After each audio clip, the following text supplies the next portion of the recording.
한반도를 둘러싸고 하나의 전쟁이 벌어지고 있습니다. 바로 미중 전쟁입니다.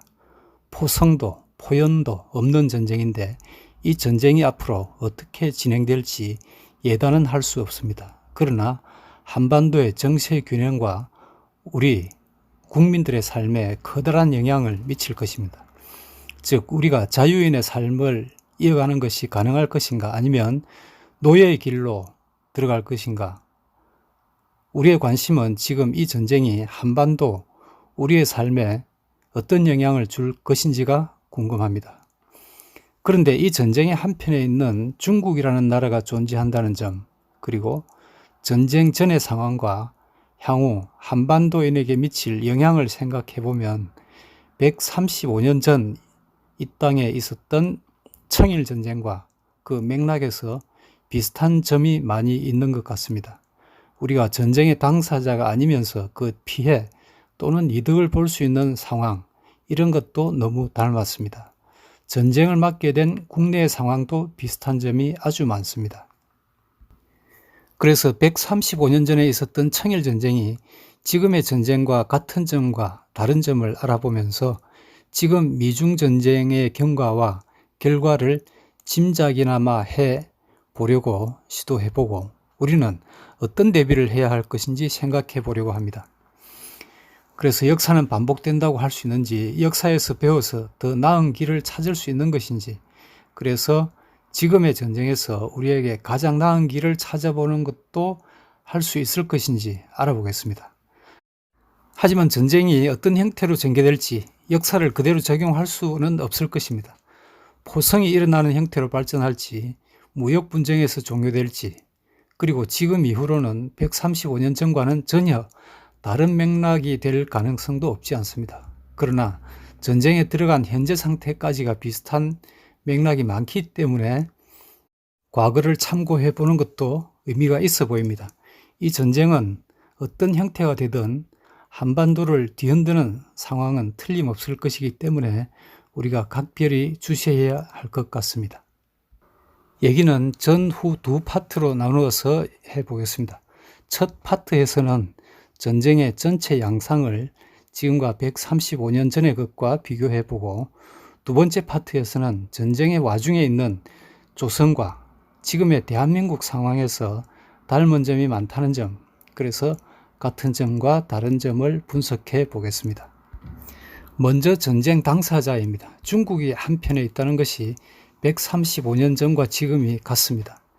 다른 한편의 당사자로서는 현재는 미국이, 135년 전에는 일본이었습니다.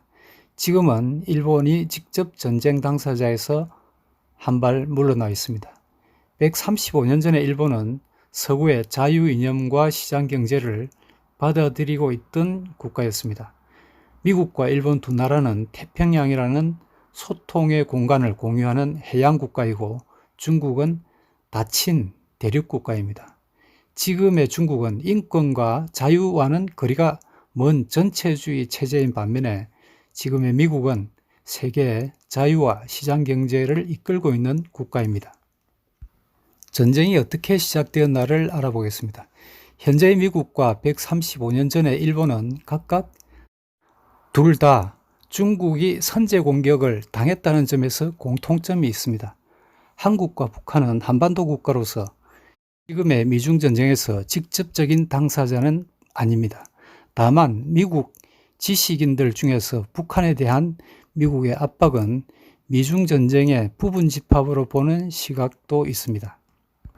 청일전쟁은 1894년 7월 25일 일본군이 한반도의 아산 근처 서해안에 있던 중국 함대를 기습하면서 시작했습니다.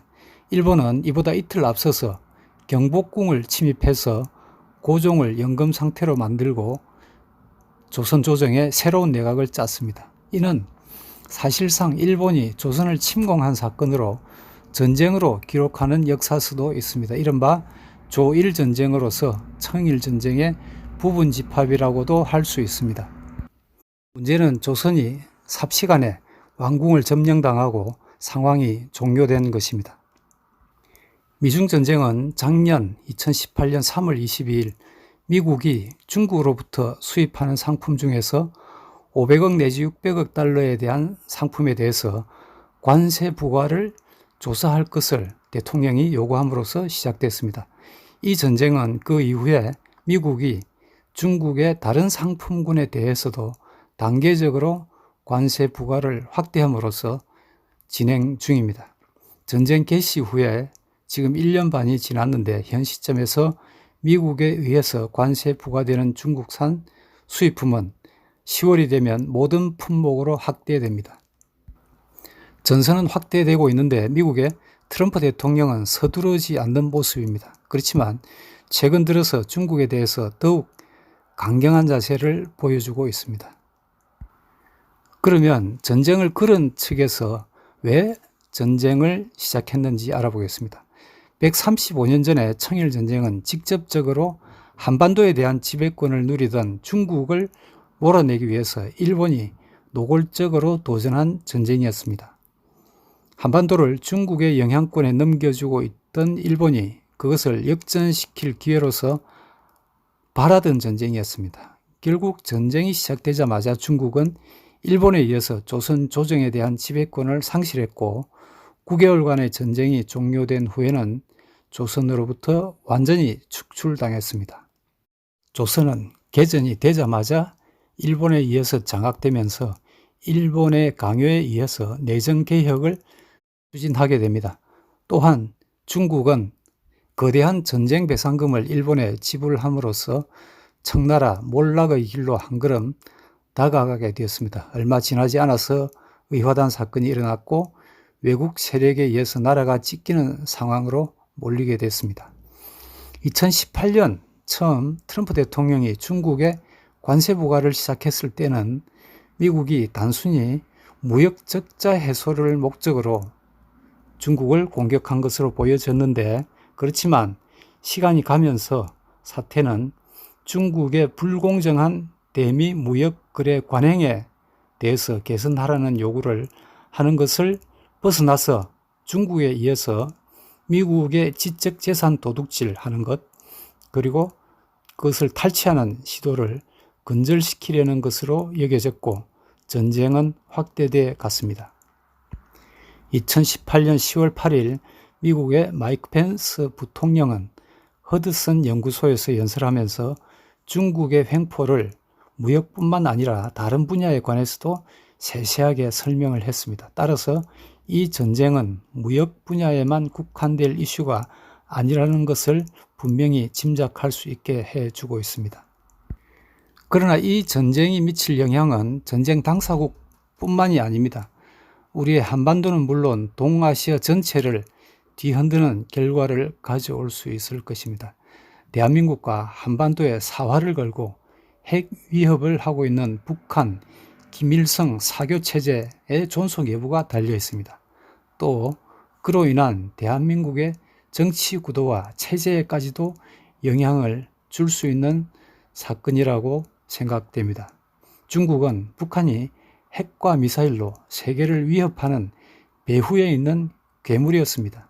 중국은 세계가 모르는 사이에 그렇게 지원을 해왔습니다. 뿐만 아니라 당사자인 중국 공산당 정권에게는 더욱 심각한 결과가 오는 것을 볼 수 있을 것입니다. 중국에서는 공산당 정권이 패배하고 이어서 중국의 거대한 인구가 자유의 숨을 쉴 수 있게 됨으로써 동북아시아의 세계사적인 전환이 이루어질 가능성이 있습니다. 그 다음으로 전장입니다. 지금은 가시적인 전장이 없습니다. 상품 시장이 전장이라고 할 수 있는데 포화를 주고받지도 않습니다. 135년 전에 청일전쟁의 전장은 한반도와 만주 지역이었습니다. 다음은 전쟁 양상에 대해서 알아보겠습니다. 135년 전에 중국은 초전에 일본으로부터 타격을 당하고 난 뒤에 승리한 전투가 거의 없습니다. 한반도의 주요 전투였던 풍도해전, 아선전투, 그리고 평양전투까지 전혀 없습니다. 청국군은 조선에서 주둔지와 후퇴하는 과정에서 주민들을 약탈하고 부녀자를 유린하는 데는 일본군과 비교할 수 없을 정도로 유능했습니다. 일본군의 군기는 아주 잘 서 있었다는 외국인 목격자의 기록이 있습니다. 그리고 중국은 자국 영토인 만주까지 후퇴해서 전투를 치르고 난 뒤에 완전 패배하고 난 뒤에 결과적으로 조선에서 완전 철수를 하고 대만을 일본에게 내주고 거대한 전쟁 배상금을 치르고 전쟁을 끝내야만 했습니다. 일본은 개전 초부터 세계의 예상을 빗나가게 하면서 압도적인 우세를 보였습니다. 치밀한 첩보작전에 이어서 이미 청나라의 약점을 모두 알고 있었고 적절한 전략을 세울 수 있었습니다. 지금의 미중전쟁이 어떻게 마무리될지는 예단을 할 수 없습니다만 중국이 이길 가능성은 제로라고 확실하게 얘기할 수 있습니다. 양국의 국력의 격차가 크고 주변국의 형세를 보더라도 중국이 어느 정도의 피해를 보고 어느 정도의 후퇴를 하느냐가 우리가 관심을 가져야 할 대목입니다. 미국의 트럼프 행정부가 어느 정도에서 중국의 후퇴를 인정할 것인가가 관심사입니다. 개전 이후에 지금까지 중국은 커다란 고통을 당하고 있는 것 같습니다. 여러 경로의 소식을 보면 중국이 경제적 어려움을 당하고 있다는 것은 분명합니다. 중국은 기본적으로 금융 시스템 등이 비효율적으로 되어 있는 데다가 무역 전쟁으로 인해서 경제가 더 어려워지고 있는 것이 틀림없습니다. 또 중국은 홍콩의 자유화 운동을 해결해야 할 당면하고도 무거운 과제를 안고 있습니다. 중국은 수세적 위치에서 고전하고 있고 지금까지 전투에서 패배를 거듭하고 있습니다. 그렇지만 중국은 예전이나 지금이나 패배를 인정한 적이 없습니다. 미국은 줄을 당겼다가 풀었다가 하는 모습입니다. 트럼프 대통령이 국내 경제에 미치는 단기적인 영향, 그리고 자신의 재선, 중국에 대한 완전한 승리를 위해서 재선이 꼭 필요하다고 생각이 되는데 거기에 줄 영향을 고려해서 강약을 조절할지 모릅니다만 어쨌든 그 키는 트럼프 대통령이 쥐고 있습니다. 현재로서는 더욱 강하게 밀고 나가고 있는 중입니다. 중국을 제조기지로 하고 있는 미국의 소비지 기업들이 관세로 인해서 경쟁력 악화되는 것을 우려해서 의견을 전달하고 있지만 트럼프 대통령의 의지는 약화되지 않고 있습니다. 미국은 지금 그 국력이 아주 강한 시기에 와 있습니다. 그러면 전쟁은 우리에게 한반도에 어떤 영향을 미칠 것인가 알아보겠습니다. 전쟁이 135년 전처럼 중국의 패배로 이어질 경우 대한민국은 어떤 상황을 맞을 것인가? 135년 전의 전쟁에서 개전 초에 조선 조정을 장악한 일본은 조선에서 개혁을 강제적으로 추진합니다.